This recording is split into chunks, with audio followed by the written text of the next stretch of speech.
Movie की शुरुआत होती है एक रेगिस्तान से, जहां हम देखते हैं कि अचानक भूकंप की वजह से जमीन दो हिस्सों में फटने लगी है और उसी दरार के अंदर से एक अजीब सी रोशनी बाहर आ रही है।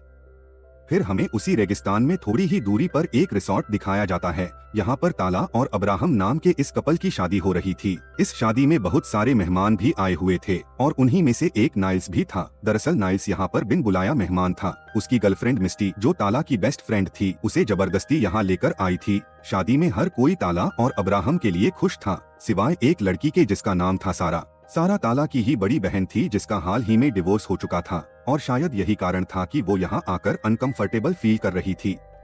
खैर, उसी शाम जब रिसेप्शन हो रहा था तब मिस्टी अपना गूगल से डाउनलोड किया हुआ स्पीच देने के बाद सारा को स्पीच देने के लिए स्टेज पर बुलाती है। मिस्टी को ये बात अच्छी तरह से पता थी कि सारा यहाँ आकर बिल्कुल भी खुश नहीं है और ऐसे घटिया मूड में अगर वो स्पीच देने जाएगी तो जरूर खुद की फजीहत करवा लेगी। लेकिन तभी नाइल्स वहाँ पर चला आता है। वो मिस्टी के हाथ से माइक छीन कर खुद ही स्पीच देने लगता है। वहाँ बैठे सारे मेहमान नाइल्स को स्पीच देते हुए देखकर हैरान थे, क्योंकि उनमें से कोई भी उसे नहीं जानता था। मगर जैसे जैसे नाइल्स का स्पीच आगे बढ़ने लगता है, लोग उसकी बातों से हैरान रह जाते हैं। नाइल्स की बातों से ऐसा लग रहा था जैसे वो यहाँ बैठे हर एक शख्स को बचपन से जानता हो। ताला ये देखकर काफी खुश थी। उसे लग रहा था कि ये सारी बातें जो नाइल्स उसके और बाकियों के बारे में जानता था, वो सब मिस्टी ने उसे बताया होगा। लेकिन ऐसा बिल्कुल भी नहीं था, बल्कि मिस्टी को खुद भी इस बात से हैरानी हो रही थी कि नाइल्स को ये बातें कहाँ से पता चली। सारा भी नाइल्स का ये स्पीच सुनकर इम्प्रेस हो चुकी थी और फंक्शन के बाद जब हर कोई नाचने गाने का मजा ले रहा था तब वो कोने में अकेले खड़े नाइल्स के पास चली जाती है। पूछताछ करने पर उसे पता लगता है कि नाइल्स भी उसी की तरह यहाँ आना नहीं चाहता था, लेकिन मिस्टी को नाराज न करने की मजबूरी में उसे आना पड़ा। सारा उसे मिस्टी और उसके रिलेशन के बारे में पूछती है, मगर तभी वहाँ पर सारा की नानी चली आती है। वो भी नाइल्स के स्पीच से काफी प्रभावित थी और नाइल्स की भर भर के तारीफें करने लगती है। नानी के चले जाते ही हम देखते हैं कि नाइल्स डरते हुए अपने पीछे झाड़ियों की तरफ देख रहा है। ऐसा लग रहा था मानो वहाँ पर कोई घात लगाकर खड़ा है जो नाइल्स के इस डर का कारण बन चुका है। वो सारा से अपना डर छुपाते हुए उसे अपने साथ चलने के लिए बोलता है। फिर हम देखते हैं कि नाइल्स सारा को लेकर ट्रेवर नाम के एक बंदे की खिड़की के पास आया है। उसके कहने पर सारा खिड़की के अंदर झांक कर देखती है कि दूल्हे का दोस्त ट्रेवर और मिस्टी का आपस में चक्कर चल रहा है और नाइल्स इसके बारे में जानकर भी उन्हें रोकने की कोशिश नहीं कर रहा। वो नाइल्स से कहती है कि उसे अंदर जाकर उन दोनों को रोकना चाहिए, मगर नाइल्स कुछ भी करने के लिए तैयार नहीं था। सारा को नाइल्स का बिना कोशिश किए हार मानना बिल्कुल भी पसंद नहीं आता। वो नाइल्स से कहती है कि अगर मिस्टी तुम्हें धोखा दे सकती है तो तुम्हें भी उसे धोखा देना चाहिए और इस काम में मैं बड़ी ही खुशी से तुम्हारा साथ दे सकती हूँ। तभी हम देखते हैं कि सारा नाइल्स को पहाड़ों के वीरानों में लेकर आई है, लेकिन उनके अरमानों पर तब पानी फिर जाता है जब एक उड़ता हुआ तीर आकर नाइल्स की पीठ में घुस जाता है। सारा इससे काफी डर जाती है और जोर जोर से चिल्लाने लगती है। तभी नाइल्स सारा को वहीं छोड़कर भागने लगता है। जिसने नाइल्स को ये तीर मारा था वो शिकारी भी अंधेरों से निकलकर सीधे नाइल्स के पीछे भागने लगता है और भागते हुए उन दोनों में से कोई भी सारा की तरफ देखता भी नहीं। इधर नाइल्स जब भाग रहा था तब शिकारी का एक और तीर आकर उसके पैर में लगता है, लेकिन शिकारी जब तक उसके पास पहुंच पाता तब तक जख्मी नाइल्स अंधेरों का फायदा उठाकर एक पत्थर के पीछे छुपने में कामयाब हो चुका था। हम देखते हैं कि वहीं थोड़ी दूरी पर पहाड़ों के बीच एक गुफा है और उसके अंदर से उसी तरह की रोशनी आ रही है जैसी हमने मूवी की शुरुआत में भूकंप से आती हुई देखी थी। शिकारी को बहुत ढूंढने पर भी जब नाइल्स नहीं मिलता तब वो चुपचाप उस गुफा में चला जाता है और रहस्यमय तरीके से रोशनी में गायब हो जाता है। इधर उसके जाते ही नाइल्स भी अपनी जख्मी टांग से कुछ चलता और कुछ रेंगता हुआ गुफा की रोशनी की तरफ बढ़ने लगता है। तभी उसे सारा की आवाज सुनाई देती है। वो पीछे मुड़कर सारा से कहता है कि जल्द से जल्द यहाँ से भाग जाओ वरना तुम काफी बड़े संकट में पड़ जाओगी। इतना कहकर वो कराहते हुए उस गुफा की रोशनी के अंदर जाकर गायब हो जाता है। सारा ये सब देखकर काफी डर चुकी थी, मगर तब भी वो अपनी उत्सुकता को रोक नहीं पाती और गुफा के अंदर चली आती है। उसे ये जानना था कि नाइल्स आखिर कहाँ चला गया, मगर तभी गुफा की वो रोशनी उसे खुद ही अपनी तरफ खींच लेती है। तभी सीन चेंज होता है और हम देखते हैं कि सारा नींद से उठ चुकी है, लेकिन वो गुफा के अंदर ना उठकर रिसोर्ट के अंदर उठी थी। उसके लिए ये बात काफी आश्चर्य में डालने वाली थी, क्योंकि पहले तो उसके कपड़े बदल चुके थे और दूसरी बात ये कि वो जिस कमरे में उठी थी वो कमरा उसका था ही नहीं। हालांकि ये बात सच थी कि वो शादी की पिछली रात यहीं पर सोई हुई थी। मगर कोई उसे गुफा से बचाकर लाया होगा, तो वो उसे इस कमरे में क्यों लाएगा जो उसका है ही नहीं। तभी उसे शक होता है कि शायद वो काफी लंबे समय से बेहोश होगी, और यही चेक करने के लिए जब वो अपना फोन उठाती है तब उसकी आंखें फटी की फटी रह जाती है, क्योंकि फोन उसे वही तारीख दिखा रहा था जिस दिन उसके बहन की शादी थी। पहले तो उसे ये केवल अपने फोन की खराबी लग रही थी, लेकिन जब वो खिड़की से बाहर अपने पिता को डेकोरेशन करते हुए देखती है तब उसे अपनी आंखों पर विश्वास ही नहीं होता। वो दोबारा से उसी दिन में उठ चुकी थी जो उसने एक बार पहले ही जिया हुआ है। वो डरते हुए उस कमरे से बाहर निकलती है और अपने परिवार के पास चली जाती है। उसे उनकी बातें सुनकर अब ये कंफर्म हो चुका था कि उस गुफा ने उसे वापस उसी दिन में भेज दिया है जिस दिन उसकी बहन की शादी है। तभी उसे बाहर स्विमिंग पूल में नाइल्स लेटा हुआ दिखता है। नाइल्स को देखते ही उसे इतना गुस्सा चढ़ जाता है कि वो चिल्लाते हुए बाहर आती है। वो पूल के अंदर कूदकर नाइल्स को भिगो भिगो कर मारने लगती है। बहुत देर तक हो रहे इस झगड़े के बाद अब तक सारा का गुस्सा ठंडा हो चुका था। वो फिर एक बार नाइल्स से सवाल पूछने लगती है, लेकिन अब वो समझदारों की तरह प्यार से पूछ रही थी। तब नाइल्स उसे बताता है कि उसने सारा को पहले ही गुफा से दूर रहने की चेतावनी दी थी, मगर सारा ने उसकी बात नहीं मानी। इसलिए अब वो जिस मुसीबत में फंसी है उसके लिए वो खुद ही जिम्मेदार है। वो आगे बताता है कि वो लोग एक समय के जाल यानी टाइम लूप में फंस चुके हैं। वो गुफा इस लूप में घुसने का एक रास्ता था जिससे सबसे पहले नाइल्स यहाँ पर आया था, और अब वो काफी लंबे समय से यहाँ पर फंसा हुआ है। उसने यहाँ से निकलने के लिए हर एक प्रयास किया, मगर एक बार भी वो इस लूप से निकलने में कामयाब नहीं रहा, और अब सारा भी उसी की तरह हमेशा के लिए यहाँ फंस चुकी है। ये सब सुनकर सारा काफी डर जाती है। उसे कैसे भी करके यहाँ से निकलना था। नाइल्स उसे समझाता है कि उसे यहाँ से निकलने के प्रयासों में अपना समय बर्बाद नहीं करना चाहिए, क्योंकि बाहर की दुनिया से ये लूप की दुनिया काफी अच्छी है। वो दोनों यहाँ पर फंसकर अब अमर हो चुके हैं। यहाँ पे वो लोग कुछ भी कर सकते हैं, और जैसे ही ये दिन खत्म हो जाएगा अगले लूप में उनकी करी हुई सारी चीजें पहले की तरह रिसेट हो जाएंगी। वो अगर यहाँ किसी तरह से मर भी गए तो अगले लूप में वापस अपने बेड पर जिंदा हो जाएंगे। लेकिन सारा उसकी सारी बातें रोककर उससे गुफा के बारे में पूछती है। तभी सीन चेंज होता है और हम देखते हैं कि वो दोनों पहाड़ियों के बीच में खड़े हैं। फर्क बस इतना था कि कल रात की तरह वहाँ पर कोई भी चमकने वाली गुफा नहीं थी। सारा के लिए ये बड़े आश्चर्य की बात थी। तब नाइल्स उसे बताता है कि वो गुफा अभी इस समय कहीं पर है ही नहीं, लेकिन अगले 5 मिनट में वो यहीं पर खुल जाएगी। तभी वहाँ पर एक भूकंप आता है और जमीन फटकर पहाड़ों के बीच एक गुफा खुल जाती है। नाइल्स सारा को फिर से एक बार बताता है कि ऐसा करने से कुछ नहीं होगा, क्योंकि वो खुद हजारों बार ऐसा करके देख चुका है। लेकिन सारा उसकी बातों को इग्नोर करते हुए सीधे गुफा के अंदर चली जाती है। तब सीन फिर एक बार चेंज होता है और हम देखते हैं कि सारा फिर से उसी कमरे से उठी है। इससे वो उदास तो हो जाती है, मगर हार मानना उसकी आदत में नहीं था। इधर सारा के गुफा में जाने के बाद नाइल्स अपना पूरा दिन अच्छे से बिताता है, और फिर वो जब रात होते ही सो जाता है तो वापस इसी दिन में लौट आता है। अब वो दोनों एक ही दिन में नींद से जगे थे। इससे हमें पता चलता है कि इस टाइम लूप ने सारा के गुफा में जाने के बाद उसे तब तक रोक रखा था जब तक नाइल्स अपना दिन पूरा न कर ले। अब सारा अपनी आजादी का एक और प्रयास करने के लिए कार लेकर अपने घर की तरफ निकल पड़ती है। उसका प्लान ये था कि अब वो इस रिसोर्ट से इतनी दूर चली जाएगी कि टाइम लूप का असर उस तक पहुंच ही ना पाए। उसे लग रहा था कि शायद ये तरीका काम कर जाएगा। 2 दिनों तक बिना सोए और हजारों मीलों का सफर तय करने के बाद आखिर वो अपने घर पहुंच ही जाती है। मगर जैसे ही थकान से उसकी आंख लगती है उसके साथ वही होता है जो होते हुए आ रहा था। इससे अब उसकी फ्रस्ट्रेशन काफी बढ़ चुकी थी। वैसे तो सारा काफी डरपोक किस्म की इंसान थी, मगर कोई तो बात थी जो वो इस बार हार मानना नहीं चाहती थी। वो उठकर सीधे नाइल्स के कमरे में चली जाती है। मिस्टी को लगता है कि वो उसी से मिलने आई है, मगर सारा उसे अनदेखा करते हुए नाइल्स को नींद से जगाती है। वो नाइल्स को जल्दी से तैयार होकर पार्किंग में मिलने के लिए बोलती है। ये सब देखकर मिस्टी को लग रहा था कि नाइल्स उसे चीट कर रहा है, मगर नाइल्स उसे कुछ भी बताने के मूड में नहीं था। फिर हम देखते हैं कि नाइल्स को लेकर सारा अपनी गाड़ी से कहीं जा रही है। नाइल्स के पूछने पर वो बताती है कि वो उसे अपने साथ लेकर एक ट्रक से टकरा जाएगी। शायद इससे वो दोनों ही समय की कैद से मुक्त हो जाएं। नाइल्स उसे इस बार भी समझाने का भरपूर प्रयास करता है, लेकिन सारा उसकी बात नहीं मानती। इसलिए मजबूरी में आकर नाइल्स को आने वाली मुसीबत के लिए तैयार होना पड़ता है। वो अपना सीट बेल्ट खोलकर सामने की तरफ झुक जाता है। सारा उसकी इस हरकत से कंफ्यूज हो जाती है। तब नाइल्स उसे बताता है कि वो ये इसलिए कर रहा है ताकि उसे अपना बचा हुआ दिन गंभीर जख्मी होकर दर्द में ना बिताना पड़े। ये सुनकर सारा भी डरते हुए अपना सीट बेल्ट निकालती है और सामने से आते हुए एक ट्रक से जाकर टकराती है।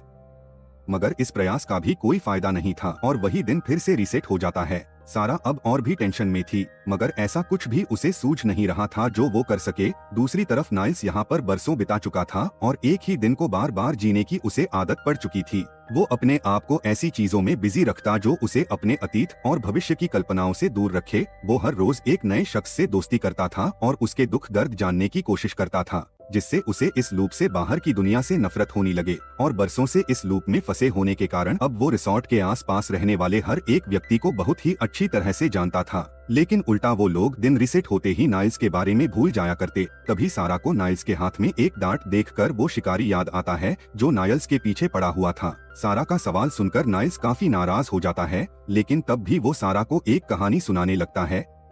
ये बात उन दिनों की थी जब नाइल्स नया नया ही इस लूप में आकर फंसा था। वो रिसोर्ट की वेट्रेस से उसकी पर्सनल चीजें पूछ रहा था ताकि वो उसके सारे राज जानकर अगले लूप में उसे पटा सके, लेकिन वो वेट्रेस उसमें कोई भी इंटरेस्ट नहीं दिखाती। तभी वहाँ पर रॉय नाम का एक इंसान आता है। रॉय को नाइल्स की हालत पर दया आती है, इसलिए नाइल्स की तरफ दोस्ती का हाथ बढ़ाते हुए एक ड्रिंक ऑफर करता है। नाइल्स भी खुशी खुशी से उसे ज्वाइन कर लेता है। दरअसल रॉय को नाइल्स में अपने आप ही की झलक दिख रही थी और इसी सिमिलैरिटी के चलते वो जल्द ही अच्छे दोस्त बन जाते हैं। तभी सीन चेंज होता है और हम देखते हैं कि अब तक आधी रात हो चुकी है। वो दोनों नशे में धुत होकर पहाड़ों में बैठकर बातें कर रहे थे। तब रॉय नाइल्स से कहता है कि आज से पहले उसने किसी के भी साथ इतने मजे नहीं किए जितने आज नाइल्स के साथ करे हैं। लेकिन वो थोड़ा दुखी भी था क्योंकि शायद कल के बाद वो दोनों कभी भी एक दूसरे से मिल नहीं पाएंगे। नाइल्स अब तक नशे में जन्नत की सैर कर रहा था। वो रॉय की बात सुनकर उससे कहता है कि अगर तुम्हें हमेशा के लिए मेरे साथ रहना है तो मेरे साथ चलो। फिर वो रॉय को उस गुफा के पास ले जाकर अंदर जाने के लिए बोलता है। रॉय पूरी तरह से बेहोश था और बिना कुछ सोचे ऐसा ही करता है। तभी मूवी वापस उसी जगह पर आती है जहाँ पर नाइल्स सारा को ये कहानी सुना रहा था। वो आगे बताता है कि जब रॉय को पता चला कि नाइल्स ने उसे किस मुसीबत में फंसा दिया है, तब उसने इस बात को बिल्कुल भी हल्के में नहीं लिया और उस बात का बदला लेने के लिए आज तक वो नाइल्स के पीछे पड़ा हुआ है। लेकिन अच्छी बात यह थी कि टाइम लूप के दिन की पिछली रात रॉय अपने घर में सोया हुआ था जो यहाँ से 200 मील दूर है। इसलिए हर बार दिन रिसेट होते ही रॉय को यहाँ पहुँचने के लिए एक लंबा सफर तय करना पड़ता है और इसी के चलते वो हर लूप में यहाँ नहीं आता। लेकिन वो जब भी आता है तब नाइल्स को पहले दौड़ा दौड़ा कर थकाता है और फिर उसे पकड़कर एक सुनसान जगह पर ले जाता है जहां उसे हजारों तरीकों से तकलीफें पहुंचा पाए। सारा को ये सब सुनकर नाइल्स पर काफी दया आने लगती है। वो उससे कहती है कि उसे रॉय से भागने की जगह उसका सामना करना चाहिए, मगर नाइल्स बस मुस्कुराकर वहां से निकल जाता है। सारा के पास अब नाइल्स के लिए ढेर सारी सहानुभूति हो चुकी थी और फिर इस पूरी दुनिया में केवल वही एक अकेला इंसान था जो सारा के दुख दर्द को समझ सकता था। इसलिए अब से वो नाइल्स के साथ ही रहने लगी। नाइल्स भी उसे टाइम लूप के बारे में अपने अनुभव बता रहा था। वो यहाँ पर बहुत सारी गलतियाँ कर चुका था जो उसे करनी नहीं चाहिए थी और वो नहीं चाहता था कि उसने जो गलतियों के परिणाम भुगते हैं उन्हें सारा भी भुगते। इसलिए वो सारा को बताता है कि चाहे तुम यहाँ जो कुछ भी कर लो, मगर गलती से भी किसी को तकलीफ पहुँचाने की कोशिश मत करना, क्योंकि अगले लूप में वो अगला व्यक्ति तो इस तकलीफ को भूल जाएगा, लेकिन सारा को अपने हाथों हुए उस गलत काम का पछतावा हमेशा के लिए अंदर ही अंदर खाता रहेगा। तभी अचानक सारा की आंखें चमकने लगती है। वो नाइल्स से कहती है कि शायद उसे इस लूप से बाहर निकलने का तरीका मिल चुका है। फिर सीन चेंज होता है और हम देखते हैं कि सारा और नाइल्स ताला की शादी अटेंड करने आए हैं। सारा ताला के पास जाकर उसके कान में कुछ बताती है और वहाँ से चली जाती है। सारा के जाते ही ताला फूट फूट कर रोने लगती है। नाइल्स को कुछ भी समझ में नहीं आता कि आखिर यहाँ ये क्या हो गया। वो वहाँ से उठकर सारा के पास चला आता है। वो देखता है कि सारा अब काफी खुश है। ऐसा लग रहा था जैसे कि उसके दिल का कोई बोझ हल्का हो चुका है। वो नाइल्स से कहती है कि उसने अपनी जिंदगी की सबसे बड़ी गलती का पछतावा किया है और अब वो 100% विश्वास से कह सकती है कि वो इस टाइम लूप से आजाद हो जाएगी। उसका मानना था कि इस लूप ने खुद उन्हें चुना है ताकि वो अपनी गलतियों को सुधार सके और गलती के सुधरते ही वो इस कैद से निकल जाएंगे। तभी कहानी हमें अगले रीसेट में ले आती है। सारा अब भी यहीं पर थी और नाइल्स को जगाने उसके रूम में चली आई थी। वो लगभग रोते हुए चेहरे से नाइल्स को अपनी नाकामयाबी के बारे में बताती है। इस घटना के बाद अब सारा भी इस लूप से बाहर निकलने के बारे में सोचना बंद कर देती है। वो हर रीसेट में उठकर नाइल्स के साथ अपनी जिंदगी के मजे लेने लगती है। वो लोग अब साथ साथ ही रहा करते, कभी स्विमिंग के लिए चले जाते तो कभी सिराह की कार में लॉन्ग ड्राइव के लिए चले जाते या फिर कभी कभी एयरफील्ड पर जाकर प्लेन ही चुराकर भाग जाते। धीरे धीरे उनकी ये दोस्ती अब प्यार में बदलने लगी थी। एक दिन जब वो दोनों लॉन्ग ड्राइव पर निकले थे, तभी सिराह की नजर उनका पीछा करने वाली एक पुलिस व्हीकल पर पड़ती है। वो व्हीकल रिसोर्ट से ही उनका पीछा कर रही थी। वो इसके बारे में नाइल्स को बताती है। नाइल्स उस व्हीकल को देखकर सहम जाता है। वो सारा को बताता है कि ये रॉय है और हमें जल्द से जल्द यहाँ से निकलना होगा। लेकिन सारा के दिमाग में कुछ और ही प्लान था। वो अपनी कार रोड के साइड में खड़ी करती है। नाइल्स चिल्ला रहा था कि ऐसा मत करो, मगर सारा तब भी नहीं रुकती। वो डरने की एक्टिंग करते हुए रॉय को मदद के लिए पुकारने लगती है। वो ऐसा दिखा रही थी जैसे नाइल्स ने उसे जबरदस्ती उठाकर यहाँ अपने साथ लाया है। रॉय नाइल्स को धमकाता है कि उसके पास एक गन है और अगर नाइल्स अपनी भलाई चाहता हो तो चुपचाप बाहर आकर सरेंडर कर दे। नाइल्स जख्मी तो बिल्कुल भी नहीं होना चाहता था, इसलिए बाहर आकर सरेंडर कर देता है। जब तक रॉय सारा के कमीनेपन को समझ पाता, तब तक सारा उस पुलिस व्हीकल से उसे कुचल देती है। उसे लग रहा था कि उसके ऐसा करने से नाइल्स उस पर काफी खुश होगा। तभी एक दूसरा ऑफिसर वहां पर आता है। वो पुलिस की यूनिफॉर्म में जख्मी पड़े रॉय को देखकर सारा और नाइल्स को अरेस्ट कर लेता है। सारा रॉय की हालत देखकर काफी खुश थी, मगर तभी नाइल्स चिल्ला चिल्ला कर उसे डांटने लगता है। वो कहता है कि चाहे कोई हमारा कितना भी बड़ा दुश्मन ही क्यों न हो, मगर हमें हिंसा से बचना चाहिए। भले ही ये दिन असली ना हो, लेकिन महसूस होने वाला दर्द बिल्कुल असली होता है। मगर सारा को थोड़ा भी पछतावा नहीं था। वो उल्टा नाइल्स पर ही चिल्लाने लगती है। उसे लग रहा था कि नाइल्स को उसे डांटने की जगह थैंक यू बोलना चाहिए। इससे नाइल्स और भी गुस्से में आ जाता है और कहता है कि उसने इस लूप में सालों बिताए हैं, मगर आज तक कभी भी सारा जैसी इतनी गिरी हुई लड़की नहीं देखी जिसे लोगों को तकलीफ देने में मजा आता हो। सारा को नाइल्स की बातें बिल्कुल भी हजम नहीं होती और वो एक ट्रक के सामने कूदकर अगले लूप में चली जाती है। तब नाइल्स को भी तुरंत ही इस बात का एहसास हो जाता है कि गुस्से में उसने थोड़ा ज्यादा ही बोल दिया है। वो अपनी रूडनेस की माफी मांगने के लिए सारा ही की तरह अगले लूप में चला आता है।